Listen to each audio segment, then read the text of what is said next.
Hi folks, and welcome to the first episode here of Let's Play Battletech. Now the opening cutscene there gives you a little bit of the history of Battletech as an IP, as an intellectual property. It goes all the way back to a tabletop game that's decades old, has had multiple iterations of video games, has RPG tabletop role-playing games, it has like war miniature games. Battletech has a long and pretty in-depth history, most of which I'm ignorant to. I've played a couple of the MechWarrior games, MechWarrior Online. MechWarrior 5 is coming out soon, I believe, which is basically made by Piranha Games. But we're going to be looking at Battletech here. And Battletech is a turn-based strategy game in which you command a lance of up to 4 mechs. You don't have to field all 4 though.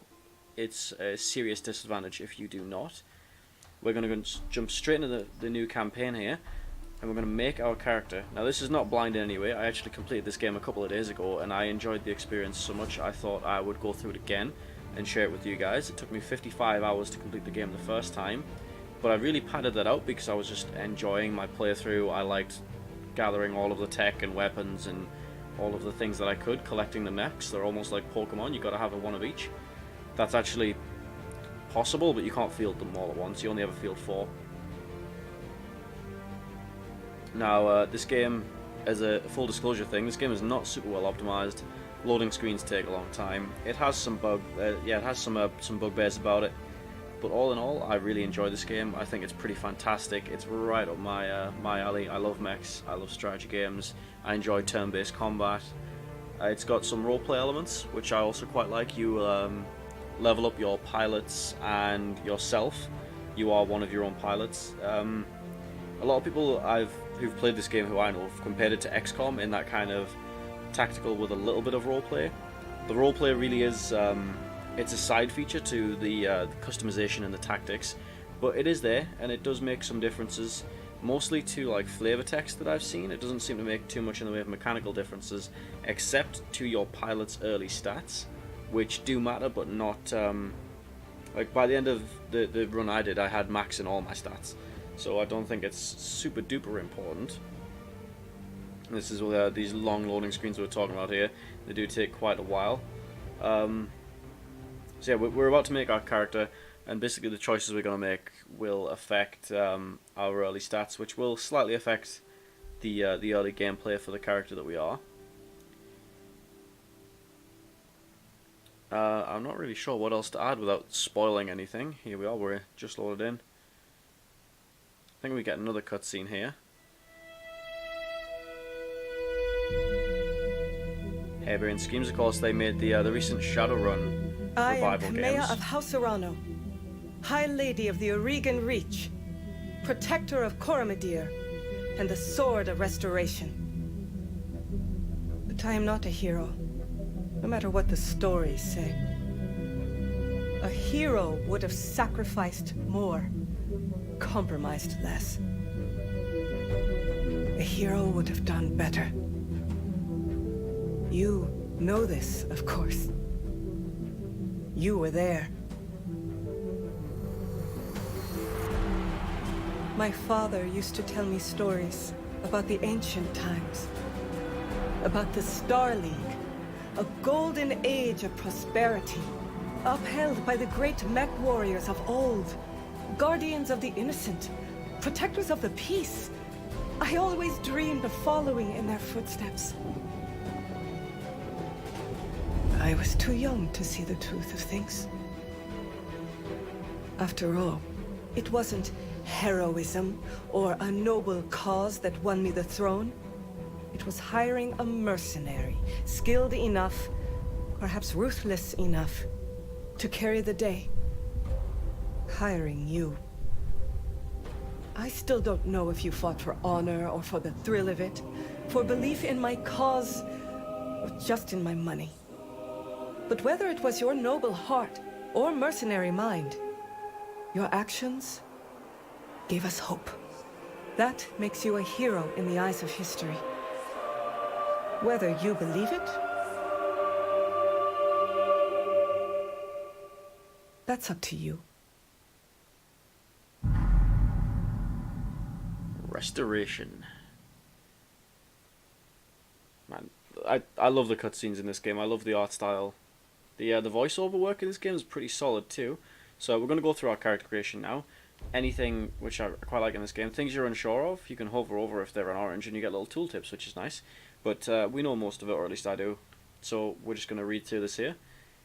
The Aurigan Reach is a small kingdom in the RimWorld periphery, a region of space that lies at the outskirts of the more densely colonized Inner Sphere. It is home to the Aurigan Coalition, a federation organized around the parliamentary monarchy and ruled by the Arano family. For 3 generations, under the rule of House Arano, the Aurigan Coalition has remained a relatively peaceful corner of the periphery. It is here your story begins.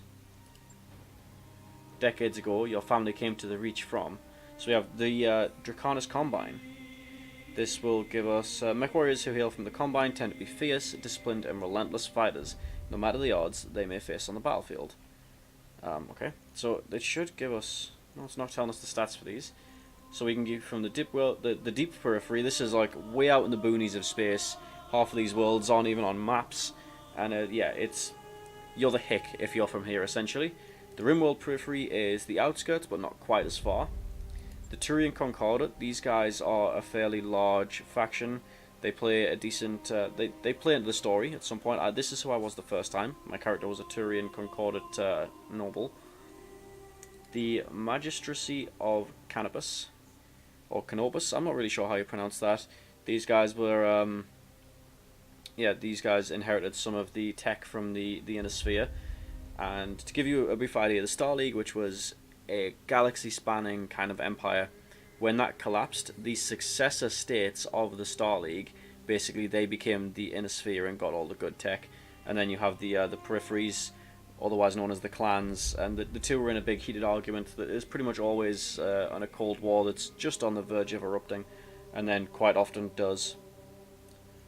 So I'm not really sure who we want to play for here. I'm not so deep into the lore of this game that I know who these people really represent off the top of my head. Value, justice, and equality. This could be us, the oldest and theoretically most democratic of the great successor states of the Inner Sphere. The Free World League is actually a broad coalition of many minor noble houses. For most of the League's history, it has been ruled under martial law by a Captain General, who by tradition is from House Marek. The cultural diversity and relative independence of its component regions are at once the greatest strength of the Free Worlds League and its greatest weakness. You know, I think we're going to go for that. We were from the Free World League. You are of noble birth. Though immigrants to the Aurigan Reach, your family soon established a comfortable presence in a small backwater system on the edge of Aurigan space. By the time you were born, your family had become the de facto ruling nobility of the system's only inhabited planet. You were the oldest child, heir to the family's titles and ancestral Battletech, an old blackjack BJ-1. This is where you met Raiju Mastiff Montgomery, a veteran of the Succession Wars, whom your parents hired for a season to train you as a mech warrior. Raiju was a strict but capable teacher, and you quickly became a skilled pilot under his tutelage. It was an uneventful life, until the day after your 16th birthday, when you were exiled. This will give us +1 gunnery and tactics. You struck out on your own, +1 piloting and tactics. These are the stats I was talking about earlier. Your family went bankrupt, +1 tactics and guts. Your family died in an accident, piloting and guts, and your family was betrayed. So let's see. Once a promising young son of a scion of a family, you committed an unforgivable transgression and were exiled to, sentenced to a life in exile. I don't think we're going to do that. We didn't steal the blackjack. I don't want to steal it. As you grew older, you watched your family's fortune, income, and influence slowly dwindle away until there was nothing left. Your parents, driven to despair, took their own lives. Ew, no. As heir to a noble family, you grew up wanting for nothing, and as it turns out, you couldn't stand a life of pampered nobility. Finally, one night, you stole away with the family's ancestral blackjack and set off for a new life to call your own. I think we're going to go for that one. We got bored. Who wants to live on a dust ball? You know what I mean? Who wants to be the king of shit? So, we next get to pick what we were. Unsure of your prospects, you travelled to Coromidea, the capital of the Aurigan Coalition, and enlisted in the Coalition military. You quickly rose through the ranks, distinguishing yourself as a reliable mech warrior. Life as a soldier wasn't glamorous, but it suited you just fine. This is going to give us gunnery. That's a super good skill for the Blackjacks. It's essentially a mid-range, we don't want to be a pirate, don't want to be a gladiator. So we're probably going to go for the Oregon Coalition soldier. We stole the mech. We showed up on the door of the military, like, hey, what up? I got a big mech. Let's get on with it. On an ill-fated mission, you were caught behind enemy lines and separated from your lance. Raiju happened to be on patrol nearby, and he launched a daring rescue. Upon finding out it was you he had rescued, he brought you into the House Arano Royal Guard. So it is that you find yourself reunited with your old mentor, preparing your ancestral blackjack for guard duty on the coronation day of Lady Kamea Arano. So we get to pick us now. Enter call sign. We are going to be Jester, and I'm not giving you guys my real name because the internet is full of creeps. So we're going to be John Jameson. And we are a he. Or shall we be a they? What do these pictures look like? Well, that just gives you everything. No, we are going to be he. Because I want some epic facial hair. Let's see what we have here.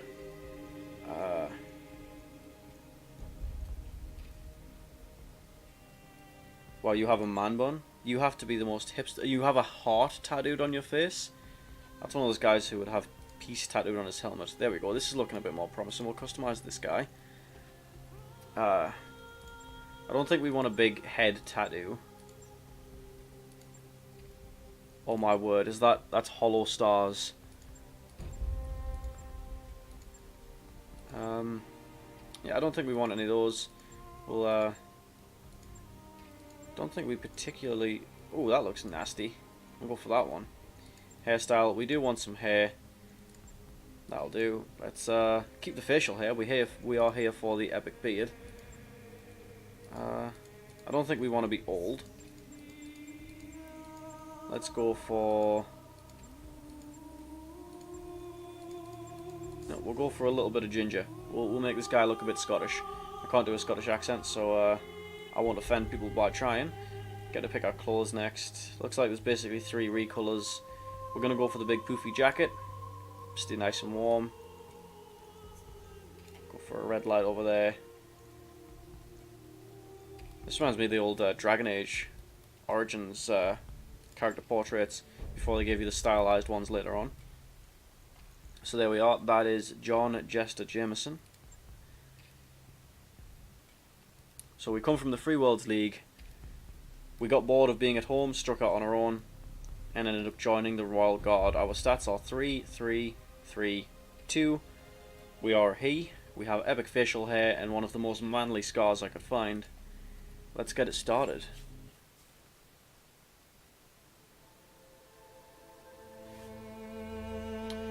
The High Lord Tamati Arano II is dead.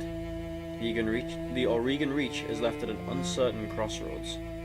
Once prosperous, it is now a kingdom in decline, surrounded by powerful neighbours. Lord Santiago Espinosa, brother-in-law to the late High Lord, is convinced that the slow-moving Council of Founding Houses must be dissolved. His proposed directorate would conscript the houses, yada yada. However, the High Lord's heir, the noble Lady Kamea Arano, is determined to rebuild the Reach without transforming it into an authoritarian state.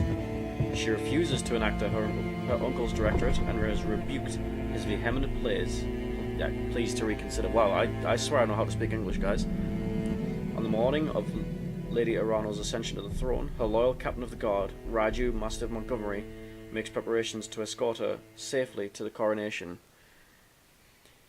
Wow, I made a bit of a mess of that. Coronation Day, Arano Summer Palace, 8:53 local time. So we're going to get our first look at the meat of the game here, where we'll be spending most of our time, which is the loading screens. We're going to get used to this, folks. This black screen with some tooltips at the top. Making death from above attacks will damage your mech's legs and make it more unstable. Use this ability carefully. Death from above, you need to have rocket boosters equipped to be able to do that, and you basically like flying dropkick the enemy mechs. I love this image, by the way. This artwork is fantastic. Kudos to whichever artist did this. And that's our mech there. That is a Blackjack BJ1. It has guns for arms, and I think it's a 60-ton mech.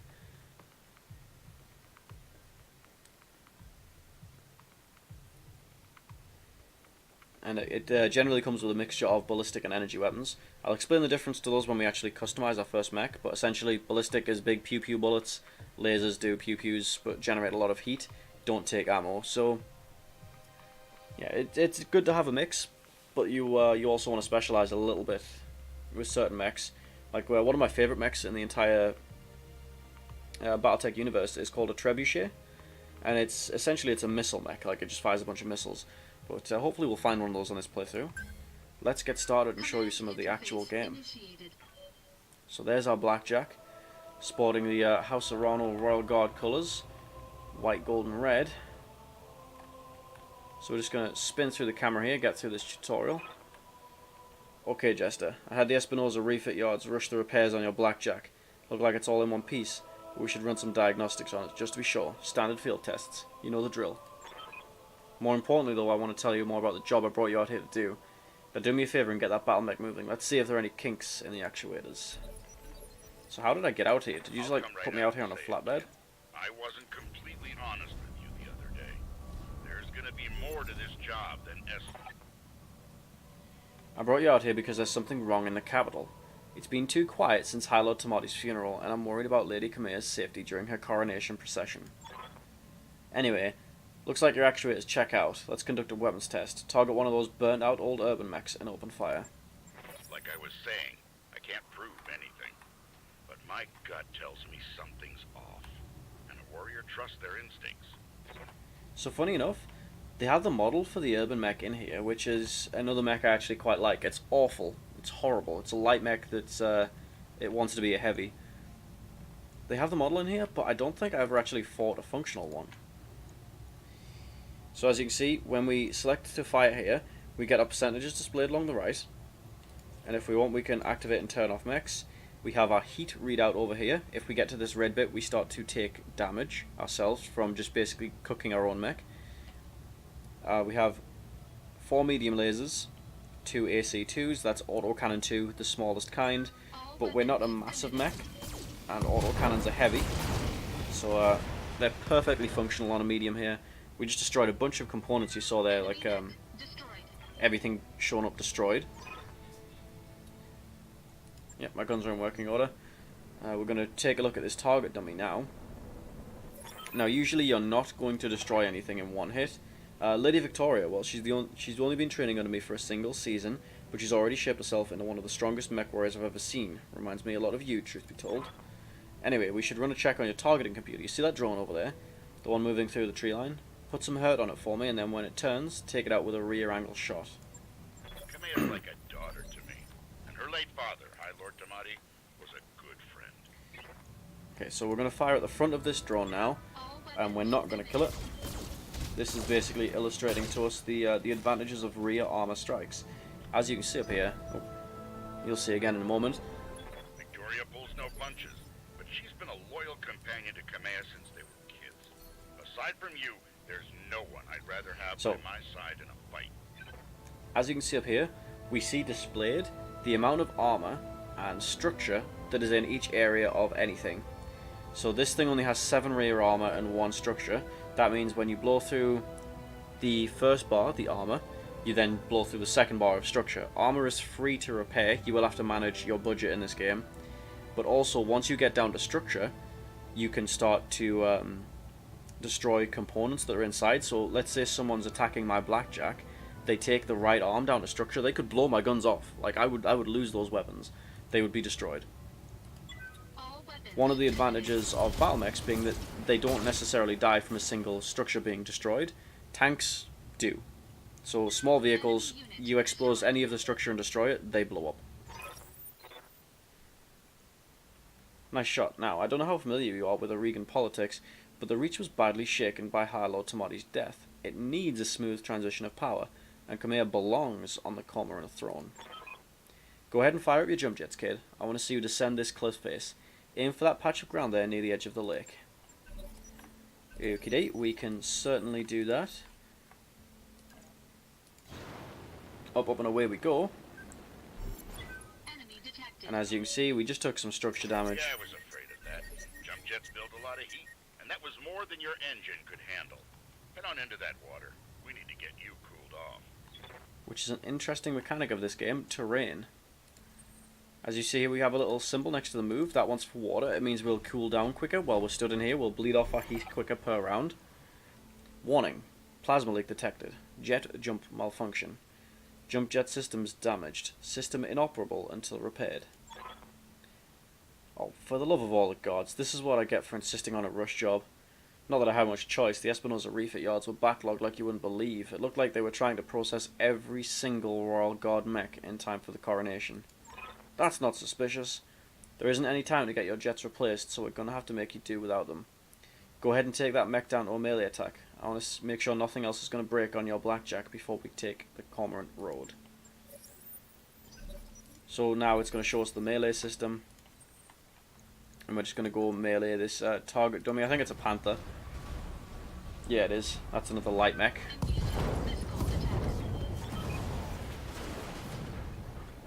Good hit. At least that's solid. Alright, one last test. I want you to take your blackjack up to a sprint and evade my attack. Push that engine, kid. If something goes wrong today, I want to know that your mech can maneuver. There we are. And there's Raiju there in the Centurion.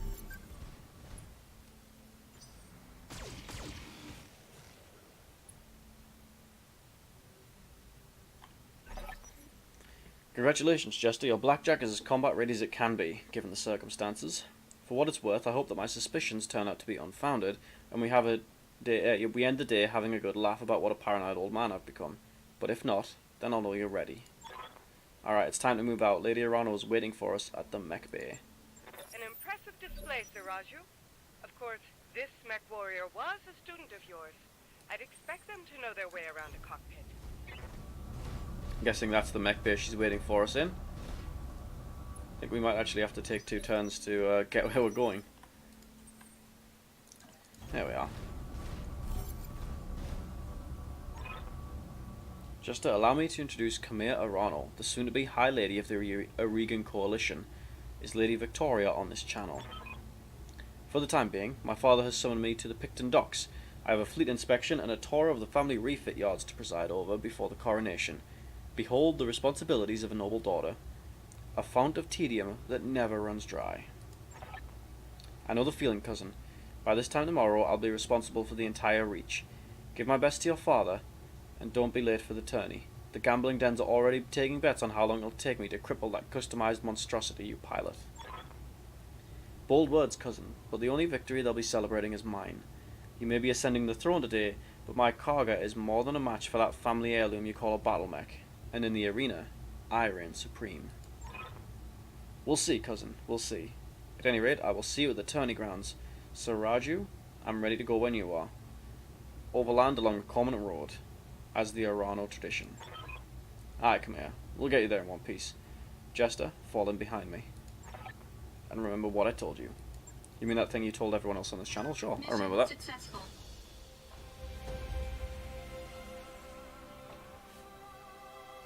So there goes part 1 of our tutorial. There's like 2 or 3 tutorial missions, but they get less hand-holdy as time goes on.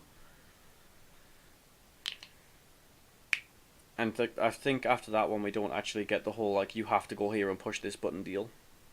It's just going to throw us in the deep end by the 3rd one.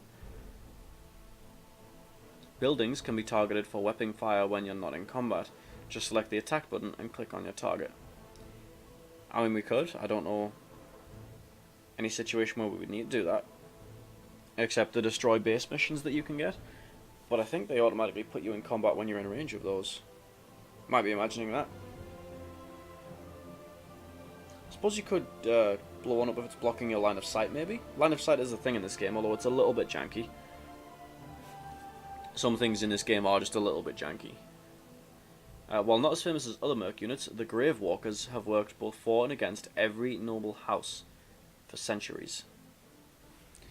Well, good for them, I guess. Seems like a bad track record as far as I'm concerned.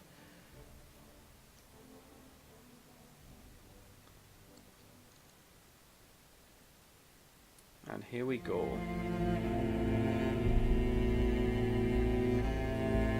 This game has great music too. I remember the Aurigan Reach of old, the time of the Great Expansion.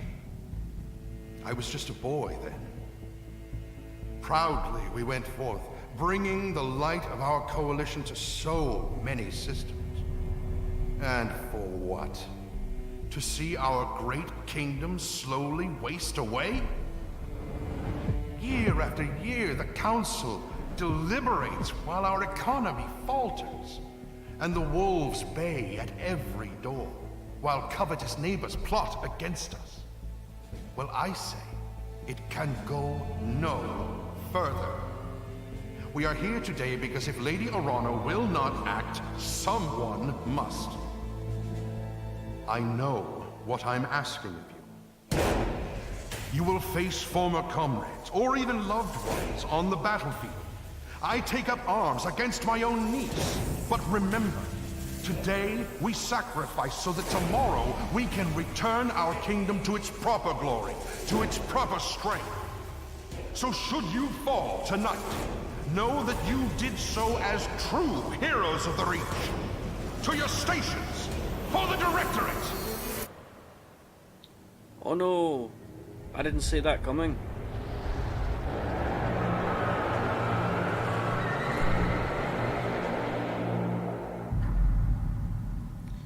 So yeah, things not looking so hot in the Reach right now.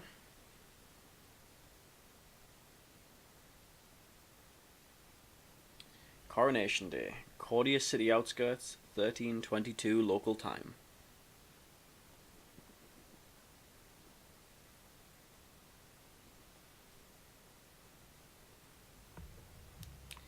Missiles and autocannons do more stability damage than energy weapons and have a higher chance of knocking down an enemy.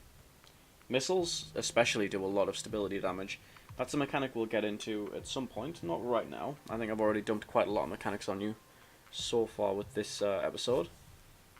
A mech warrior's gunnery skill determines the chance to hit with ranged weaponry. Also good to know. That's why we wanted at least one level in gunnery before we got started. The Blackjack is a gunner.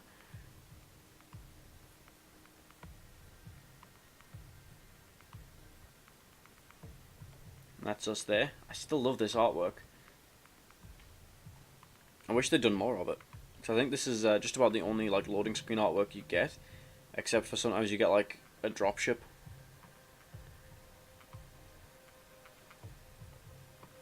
But hey, if you're going to spend a long time on a loading screen, at least it looks pretty.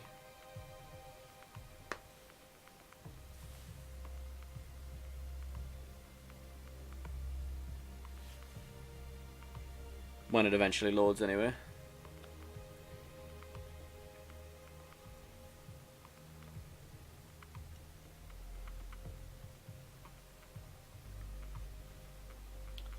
And we've already seen this one, the death from above attack. You did see me use the rocket boosters, but they're not going to be available to us in the next mission.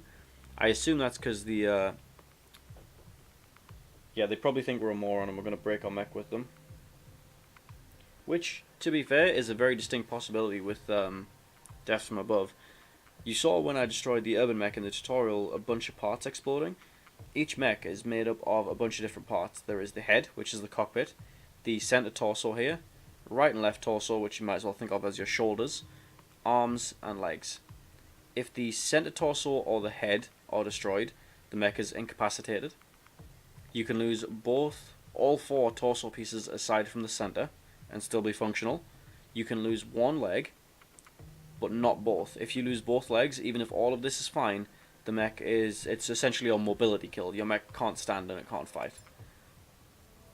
Command interface initiated. So here we are with Khmer and Mastiff. We're all in medium mechs. I'm going to miss this, Raju. The clarity of purpose that I feel in the cockpit of a battle mech. The simplicity of it. But there they are, just up ahead. The city gates, and my future all laid out before me. Wait. What's that smoke? A guard post, one of the small ones that dot the roads leading into the capital, but the emergency band's been quiet all morning. I heard nothing about any fire. This is damned odd. I don't like it. Kid, keep your head on a swivel and be ready for anything. So we're going to just move everyone up here. We probably have the weakest mech of these three with the Blackjack right now. Some sort of explosion. Looks recent too. Do you think it was an accident? No chance. You see the scorch marks on the rubble? That's laser fire. We need to get you out of here, Khmer, right now. Yes, I think you're right. There's a patrol of Royal Guard mechs up ahead. We should go to them. Whatever's happening here, I won't let it derail your coronation. Your people need you.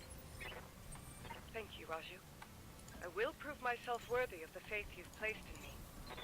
Of that, I have no doubt. So we're just going to continue to move up here, try and close some distance on the Royal Mechs ahead. Safety in numbers and all that. So this is how the main chunk of the game will be played. It's turn-based, Moving out.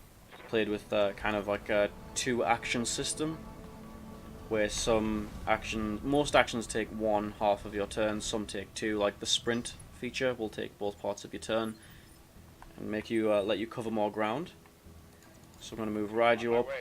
We'll move Kamei up into those trees, and we'll be behind, just because we are a little bit slower than they are. Hail Mastiff, hail Lady Arano. We were preparing for Lady Arano's coronation parade when we got word of a disturbance along the Cormorant Road. The guard post behind us was attacked. Sir Raju found evidence of laser fire. Is the road behind you clear? Aye, all the way to the southern gate. Lead the way, Sir Raju. We'll fall in behind you and guard your 6. Tell me something, guardsman. If the road is clear, why is your battle mech damaged? Our mechs are overdue for maintenance, but that isn't important right now. We need to worry about Lady Arano's safety. Now, my lady, if you'll come with us. No, you're lying to us. It's my coronation day.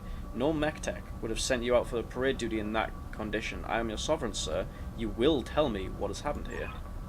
Damn it, girl, we don't have time for this. Take them, kill the old man and the mech warrior, but take Lady Arano alive. Fall back, Kamea. Get behind us. You didn't train me to cower, Raju. You trained me to fight. Okay, so this is our turn order up here. Phase disengaged. You see, white chevrons are when one of our people get to act, red are when the enemy acts. So Mastiff goes a turn before he should. They're laid out basically in terms of how quick your mech is. So it's light, medium, heavy, assault. Mastiff has an ability, because he is just such an utter badass, that lets him go a turn before he should. And he has a bunch of medium range weaponry. So we're going to pile all of that onto this panther here. The reason being, it's always easy to hit like mediums and up, or a lot easier anyway than hitting lights. Once these things get moving, these chances will not be nearly this good. We just want to crush this thing now. All weapons are go. Damn you for making me. There we are, center torso, that thing's destroyed. Now these mechs are weakened. I think they do have a condition on them. Shadowhawk, I love that mech. It's such a good mech, so versatile. Yeah, you'll hear me gush about a few of the mechs in this game before we're done. I don't like Kamea's, actually. The one she runs, I've forgotten its name, the Kintaro, it doesn't handle its heat very well. So instead of actually firing its weapons, we're just going to punch this guy. We'll run up behind him and hopefully punch an arm or a leg off. And there, you see that? Orange thing that was above the mech. I think actually these things only have 20% of their allotted armor, maybe 25. So we're going to run up into these trees here. That symbol that was next to the tree, or was actually a tree, means that we actually take half damage while we're in here, and half stability damage, which you see this yellow bar. If that fills up, the mech is knocked over, it goes a turn later in its initiative order, and we get to basically for free declare that we're shooting a certain part. We have a chance to shoot absolutely anything here, as displayed by these red bits. We're going to fire everything we have, and just, yeah, hopefully just beat 7 shades of something out of this guy. Didn't quite knock him over, Critical damage detected. but Raiju gets to go before he does, and yeah, he is in range to just go over and punch this guy. Melee does a lot of damage, at least a lot of fairly easy to get damage. That didn't kill him. I'm actually surprised about that. Did knock him over though, so now he's going to go a turn after both Kamea and myself, and I think we'll just have Kamea stamp on this guy. Going hand to hand.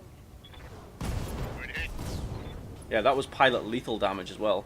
Pilots can be incapacitated or they can be killed. 2 different things. Doesn't really matter for the AI, but for us, our pilots level up. If they get killed, it's a big blow. I'm going to stop reading out all of this text now, because it's actually starting to give me a tickle in the throat. I'll leave it up on screen for just a sec, and you guys can read it if you like.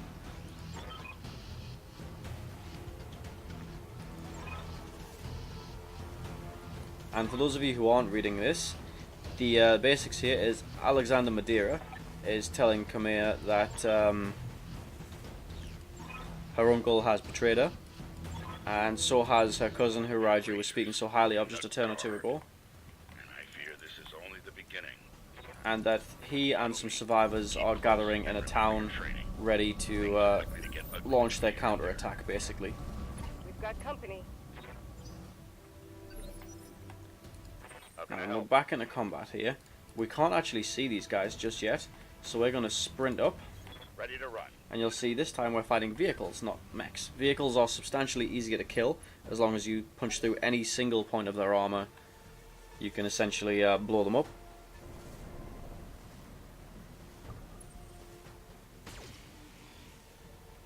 And vehicles also take, I think it's double damage from melee, compared to what a mech would take from the same hit. Yes, I hear you. Now we're going to move Khmer up here. Knowledge. And Khmer is also a better pilot than we are. We actually start out kind of mediocre. She has an ability here called multi-target, and we're going to take advantage of that to fire everything we can at that guy. Well, you see the difference in the lines here? See how this one is straight, and this one is arced. The arced means that we can hit this vehicle with long-range missiles. We can indirect fire. The straight line means we have a line of fight for our straight projectile weapons, which is our lasers and our rockets. So we're going to fire those at the front guy. Multiple targets. Awesome. And then the second, the long-range missile, so short-range, long-range. The long-range missiles will hit that guy. Not enough to actually destroy anything on it, but it's a little bit of free damage.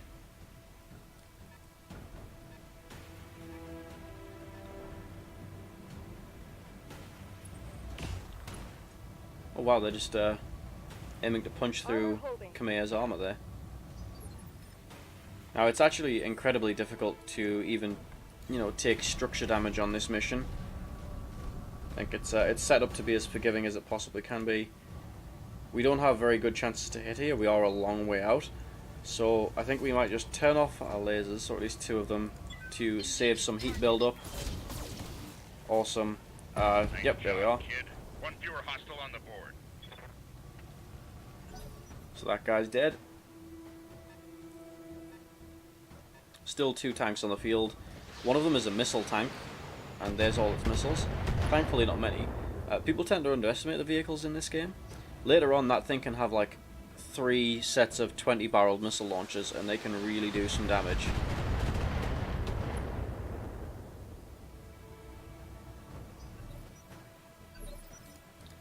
Alright, so we'll move Mastiff up closer. Roger. Centurion's quite a good mech as well. You gotta love that Mohawk. He can also multi-target, so we're gonna put the AC-10 on one, and one medium laser. And we'll put the medium laser and the LRM-10 on the other. That's long-range missile, 10 barrels. Or at least 10 missiles per volley. The AC-10, autocannon 10, same as our AC-2s, but he just gets one big one instead. Awesome. Vehicle down. The poor bastards. Yeah, that's one way to look at it, but I mean, they are traders, so I'm not too upset. So we're going to try and just escape up this road here, make sure we get to our reinforcements in time. Khmer, do you read me? It's Espinosa, your uncle. Do you hear me? House Espinosa is usurping the throne. Can't be. My uncle Victoria, yep. Like I said, not going to read all of these, we're just going to skip through. But essentially, we're, Alexander! this is where we were trying to make our way to. We were going to run up there and in. That was where all of Khmer's loyalists were.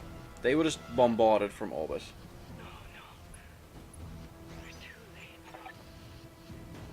It's over, Khmer. Your ascendancy, the Irano legacy, all of it. Victoria, what have you done? You know, Khmer, for years I loved you like a sister, but then my father helped me see it. Your family's complacency, what it's done to the Reach. Our nation dwindles like a dying star, and House Irano is to blame. My father offered you a path to glory. I'd have fought under your banner proudly, serve as your strong right hand. It was like a knife in my heart when you turned him away. So we're going to skip over the rest of this, but essentially Victoria's throwing a hissy fit, blaming the Iranos for the declining economy of the Reach, and so their solution to that is civil war. All Espinosa forces. This is Lady Victoria. apprehended and taken alive by my command. Fail to follow these instructions, and you will have me to deal with. Okay, now the Locust there is a Locust 1S. They're not super threatening. Spider, also in light class.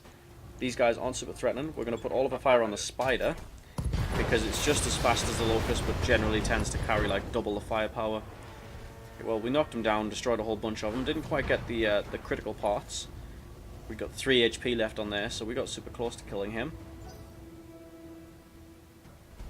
But he's slow now, so it's not really a threat.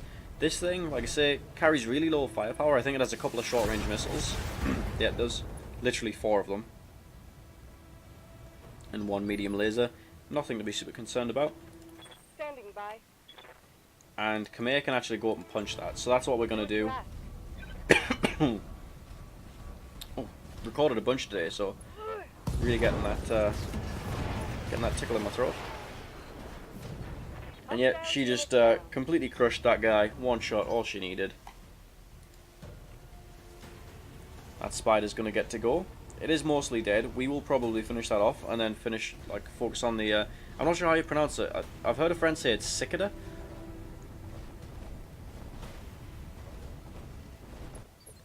Okay, so that guy just ran away. I think we can still hit him. Yes, we can.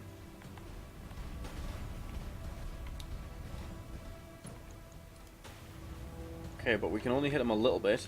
I think we're actually going to focus on this guy then, so we can fire everything we have. Still not great chances to hit, but we're not a great pilot yet. Of the 3 people assembled here, we are definitely the rookie. But we dealt out some decent damage. Now it's his turn. These things tend to carry a weapon called a PPC, but I don't think this guy has one. I only see medium lasers on there. Good, because the PPC hurts. It's basically a giant plasma sniper cannon. You do not want to be on the wrong end of one of those.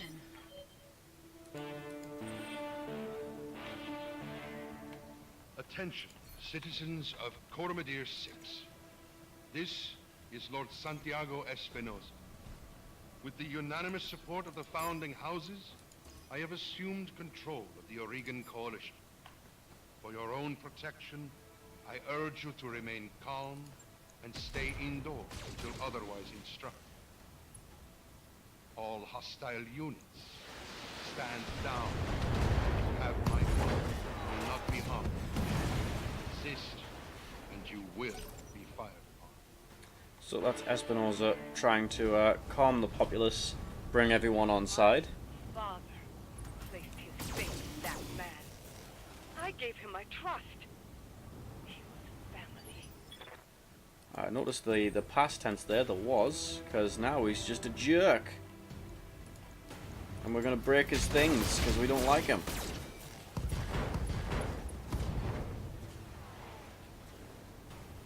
These cicadas, not exactly a strong mech. Well, not exactly a durable mech. They can be quite potent if used correctly. Alexander Madeira, he did survive that bombardment just now. And essentially what he's telling us here is, I'm just going to skip through all this, is that Khmer has to flee, and that he has arranged a dropship for us to do it. You will not lose you and my throne on the same day.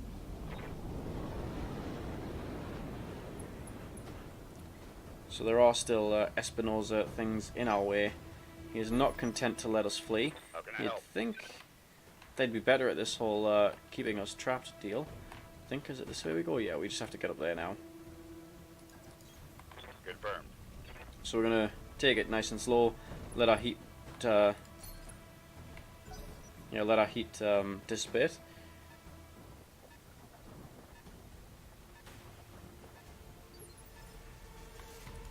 Standing by. So we'll have Khmer sprint up to these trees. That means she's going to take half damage while she's in there, and I'm not super concerned that those tanks can do any kind of real damage. They're super lightweight things. They aren't going to pack much of an armament, and we'll be right next to her. So a mechanic I haven't gone over with you guys yet is evasion. You see these white chevrons here? The more of these you have, the harder you are to hit. Each time someone fires at you, you lose one of them. It's basically the only thing that keeps light mechs alive on the battlefield. But seeing as we sprinted, we gathered 4 of them, which is not insubstantial. So a bunch of those missiles just didn't even get close to hitting us. So it's our turn. Mastiff's turn to be specific. We'll bring him up. He'll probably take out one of these tanks for us. We'll get the other. There we are. We'll go for this Scorpion. Roger that. Super easy. That AC-10 really packs a wallop for a medium mech. Reading you loud and clear. So we'll get Khmer to just fire what she has on this. And you see, she can only really fire all of her weapons once because of the heat build-up that builds up in this mech that she drives, the Kintaro.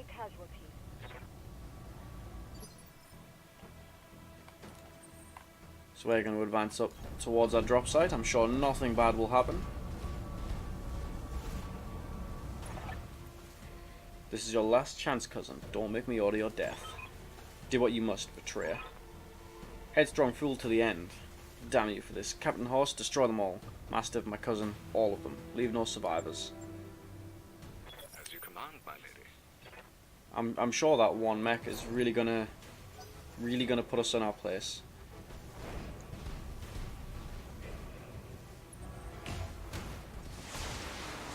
Now, what we did at the end of our turn there, the shield we have is from the brace action. This basically means we take half damage. How can I help? So we're going to move Mastiff up. We do have 2 turrets to contend with as well, but they are super easy to destroy. They have a decent damage output though, so we're going to target these first. See, they only have 90 hit points of armor and then 7 of structure. Our AC, you see here, we do 60, 25, 25 at 4 times 10 damage. Confirmed. We're not going to take any chances on this. We're going to make sure we kill it. Because that thing had 2 medium lasers. I think those do 40 damage each. No, 25 damage each. So, yeah, the thing was capable of putting out a decent amount of damage. About as much as that mech is, but we could take it out in one turn.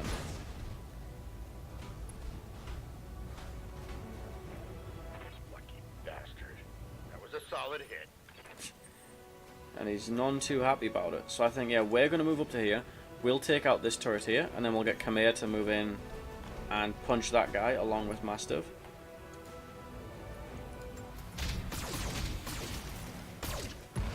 There we are. One more turret down. Target destroyed. So we just have this Wolverine mech to deal with here. Tell me what you need. And we will do so by punching him in the face. I'm moving. I do like the look of the Kintaro. It is a stylish looking mech.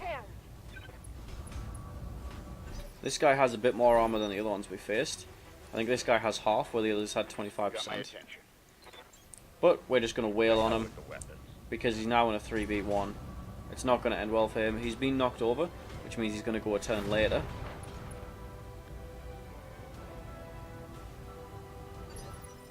But I think what we're going to do here is stand basically just above the guy.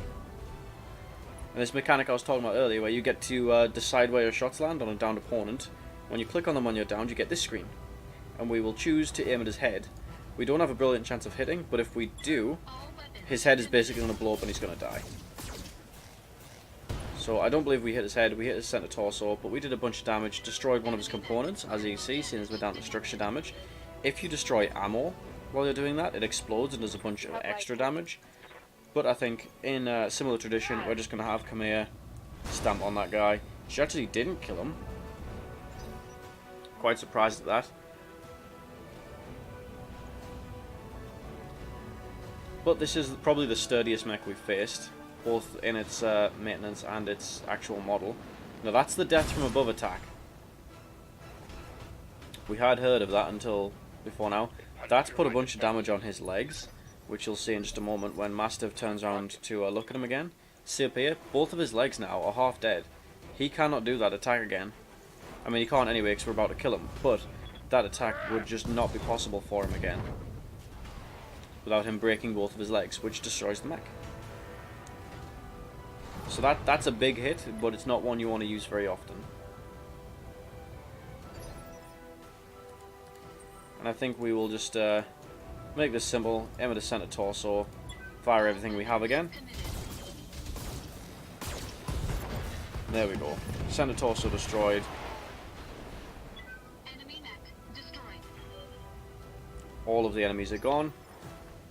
And now I think all that's left is to sprint ourselves up into the evac zone I'm on it. and escape off into the stars.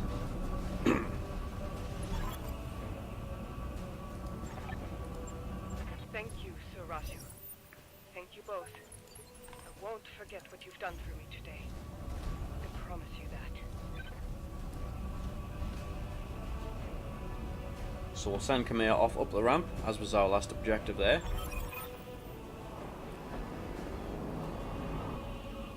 So that's Victoria ordering the dropship destroyed, and we are now going to stand alongside Mastiff to defend it.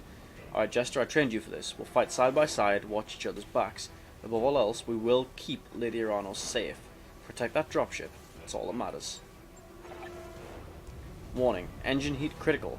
Warning, shutdown initiated. Error, reactor offline. Weapons offline. Systems inoperable. Trouble with your blackjack, Jester? Shame, that's been happening to a lot of Royal Guard mechs lately. You have the numbers on us, and you've resorted to sabotage, and you're gloating about it. You have no honor, you vicious little rat. Nor you, nor your backstabbing father. Shut your mouth, old man. My father is a great man, and I swear to all the gods you will suffer if you insult him again. Your father is a coward, and so are you.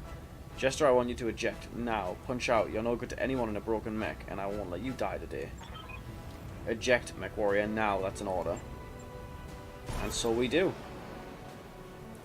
Now come for me, Victoria. Your teacher is waiting. Come and show me what you've learned.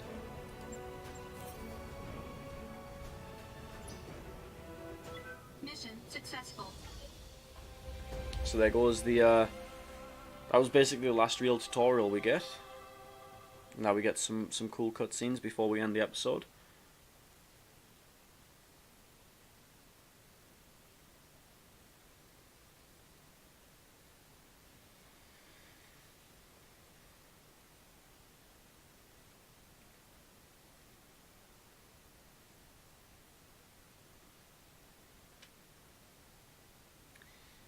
And of course it wouldn't be Battletech without crazy long loading screens. The Succession Wars began in 2786, when Minara Kurito, the Draconis Combine, declared something.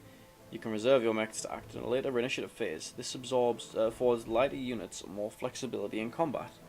That's true, but it's not something I often do. I tend to just find the biggest mech I can, put as much armor on it as I can, and then as many guns as I can.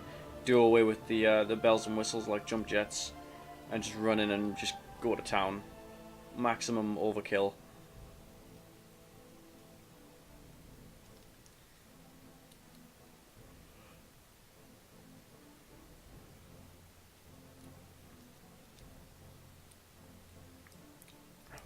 I might see about editing these loading screens out once we get in an episode or two.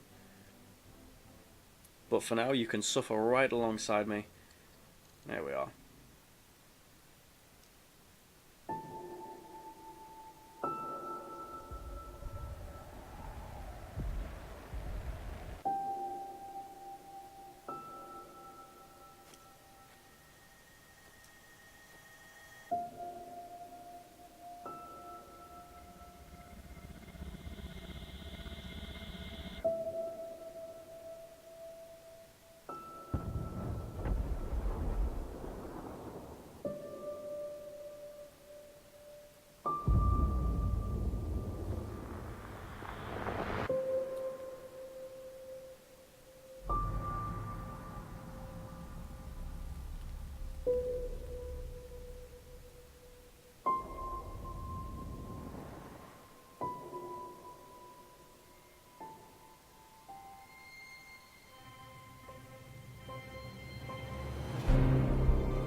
Easy there, John. You took a nasty crack on the head when you punched out. Don't worry, you're safe now. But I think we'll continue this conversation with mysterious, suave space captain man in episode 2. Thanks for joining me, folks, and I hope to see you then.